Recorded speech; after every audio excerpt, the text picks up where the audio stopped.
Doctor అటు చూడండి, మనం జిహెచ్ దగ్గరికి వచ్చేసాం.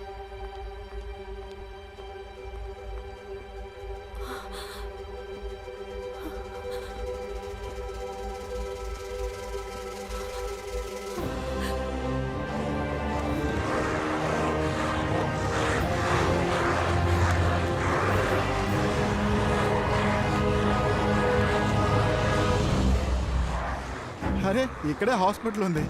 పంటిగట్టు పడినా కూడా కాపాడి ఉండొచ్చు కదా. ఏమైంది భయ్యా? నీ కార్యకర్తలు గోల తట్టుకోలేకపోతున్నావు.